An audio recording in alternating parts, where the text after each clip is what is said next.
خنده‌دارترین و بالترین ویدیوهای مترویی. آماده اید با هم بریم تو مترو؟ اگه آره که بزنید بریم. مامانش زنگ زده بهش میگه سگت خیلی شلوغ میکنه، فقط اونجایی که میگه گوشی رو بده جسی باهاش صحبت کنم. واکنش مردم دیدنیه. شبیه مترو تهران نیست. بله مامان.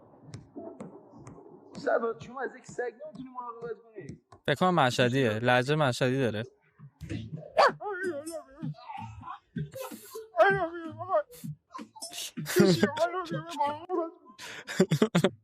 باله چه برامون شروع می‌کنه.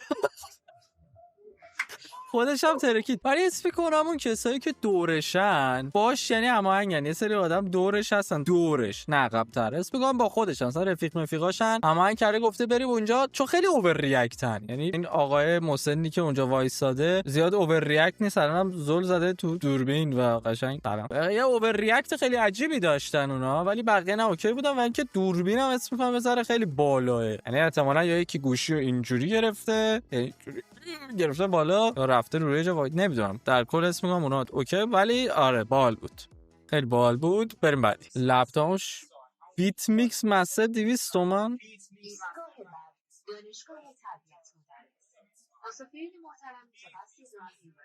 تو مترو راه بری بیت میفروشی؟ اوه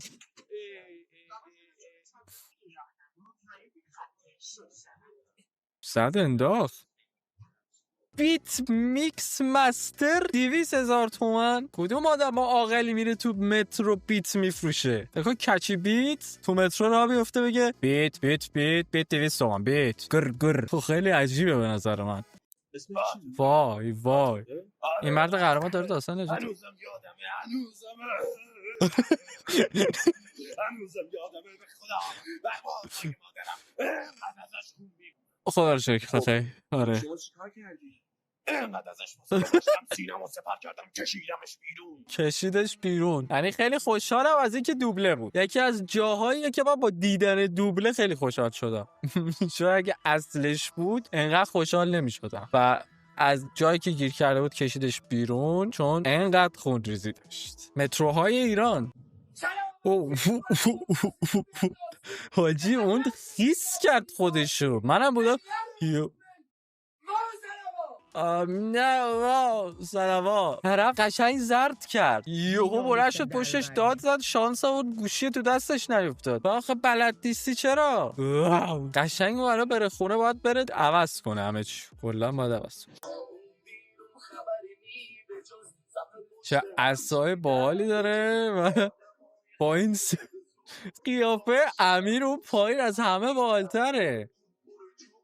چرا شبیه راهبه‌های تبتی؟ میدونی لباس پوشیدن شبیه راهبه‌های تبته هندی. بعد اومدی با همون سیس همونا یه عصا بلنگو گرفتی اصلا امیر تتلو. یه ذره عجیب بود ویدیو تا خنده دار، ولی عجیب غریب بود. این اون دوستم که استر بشتبه ازش میترسه. کراپ در همه رنگ‌ها نارنجی. مترو کجاه؟ آدم یه موقع با رفیقش که میره بیرون یهو مثل آدمایی میشه که چت زدن، اصلا آبرو حیثیت هیچی براش اهمیت نداره. ممکنه تو بدترین شرایط بدترین کارا رو انجام بده. از کسی که تجربهشو داره قبول کنید این حرفو. آدم ممکنه یهو وسط جیغ بزنه اصلا الکی ناخودآگاه. اون دوران واقعا به هیچی فکر نمی‌کنه چون زدی تو فاز اسکول بازی با رفیقت. عادیه این. باز ایشون خیلی اوکی بود، فقط داشت میگفت که کراپ تاپ انقدر. من خودم خیلی کار عجیب غریب تری کردم، این که خیلی اوکیه. مارکتینگ 100% نترسین، جیغ نکش.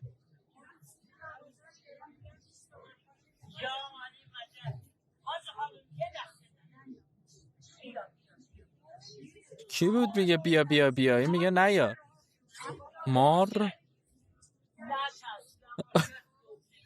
بابا باریکلا خیلی خوب بود. یعنی واقعا مارکتینگ 100% راست نوشته بود. خیلی باحال بود. توجه همه رو توی قشنگ چند ثانیه جلب کرد. اون فروشنده‌ای که قبلش بود داشت میگفت خانوما فلان و اینا، یه صداش بکی میومد، اون کلا فیک شد، محو شد. اون خیلی قشنگ با مارکتینگ تونست اینو در بیاره. بعد لواشک در آورد. عالی بود، خیلی بال بود واقعا. باریکلا. عادی ترین فرد داخل مترو. چه هدفون خوش رنگی. اوه چه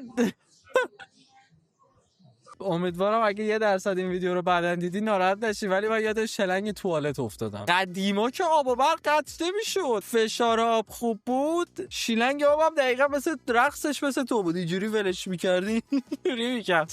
چرا یهو اینجوری قرص میدی به خودت؟ درست برقص حداقل. اوکی یهو اصلا فاز گرفتی برقصی، چه بدی داره؟ دوست داشتی برقصی دیگه، هدفون رو گوشت بود، آهنگه یهو فاز رفت. این چیه؟ درست برقصیه. وضعیت هر روز متروها راست میگه.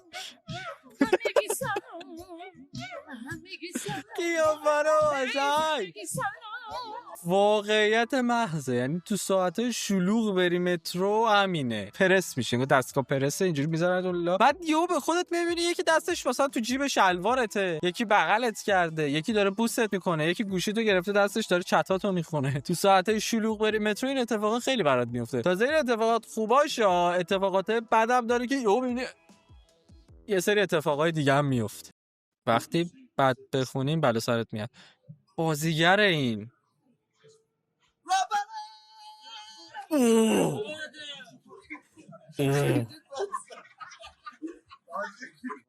اینم نتیجه قبلا خوندن من تو مترو.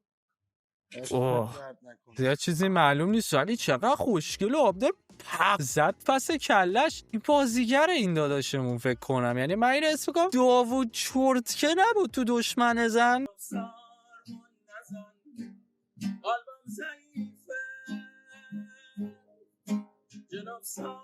یعنی نمیدونم این ویدیو خنده داره یا دردناکه که بعد اصلا پوکر اصلا بخوایم نمیتونی اینقدر، واقعا چی جوری میتونی بخوایم نمیتونی اینقدر بدون عکس العمل باشی.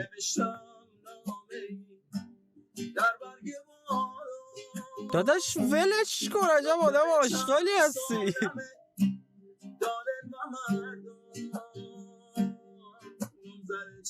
آجی من داره حالم بد میشه یه ذره. خیلی آدم آشغالی هستی، نمیری داره تو غم و غصه داره غرق میشه. تو به جای اینکه با اون چوبی که دستته بگی بیا بگیره تو باطلاق غم و غصه بکشیش بیرون، یه دونه شاد بزنی یه ذره حالش خوب شه. اون چوبی که دستته رو گرفتی، به جای اینکه بکشیش بیرون داری میذاریش بره پایینتر تو باطلاق. نه فقط مونده اونجا گریه کنه بدبخت. دلم براش خیلی سوخت.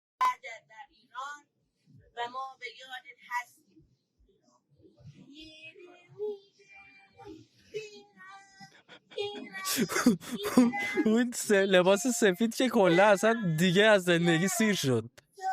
یعنی از خنده دیگه مرد. آبی واسه کنترل خودش داره و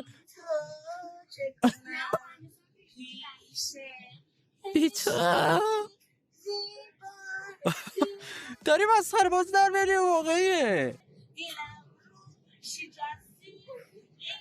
اون صدا خنده اون دو نفر داره تایمر میاد، ولی اوکی داری آهنگ میخونی و دزار از اینگاه مسخره بازی چاشنش داری. اون دو نفر که اون پشت کشته دادی از خنده، اون دو نفر تمام. سفید که بود ثانیه اول تیر خلاص رو خورد، یعنی افتاد قشنگ یه بار تا پایین رفت برگشت، ولی باز آبی یه کنترل خاصی رو خودش داشت. چیزی که هست چرا داری باهاش حرکات موزون انجام میدی با آهنگت؟ سلطان قلبا مگه مثلا داری تئاتر تمرین میکنی که برات چیزی گذاشتن تو باش؟ نمیدونم مثلا تو تئاترش کاری میکنن. همینجور خواستم یه چیزی بگم، یه چیزی تو ذهنم بود گفتم بگم، خیلی عجیبه.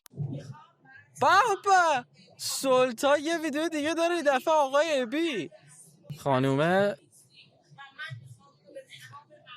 یه ذره تعجب داره، اون خانومه که اونجاست یه ذره تعجب داره و یه نمور خنده. سیاوش قمیشی عزیز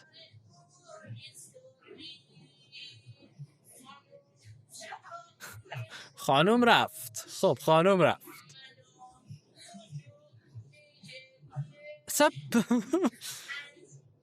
چرا 180 میزنی؟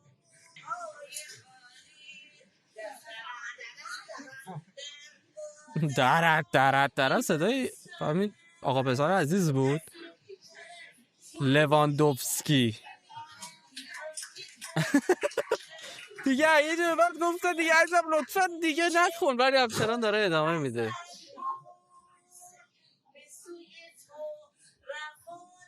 چرا آروم نداری؟ خیلی دوستش ندارم خانمش چی میگه ولی متوجه نمیشم. بابا بسه. بابا خسته شدم، تمومش کن. تموم نمیشه، به قرآن فکر کنم یه آلبوم پر کرده تو مترو. و چیزی که هست بغیر از اینکه یه آلبوم پر کرده، چقدر اکت داری، چقدر اوورکتی. باشه بسه. چی کار داری میکنی؟ خب برابکس اینم از ویدیوهای مترویی. اگه از ویدیو خوشتون اومد حتما تو کامنت ها بنویسید، ویدیو رو لایک کنید، چنل منو یادتون نره سابسکرایب کنید که ویدیوهای بعدی رو از دست ندید. اگه ویدیوی باحالی دارید تو ذهنتون که دوست دارید براتون بسازم توی کامنت ها بنویسید. اینکه تو ویدیو بعدی میبینمت. خوشگله. فعلا خداحافظ. دیگه منم دیدم اگه تو هم دیدیش. تمام خلاص فینیش.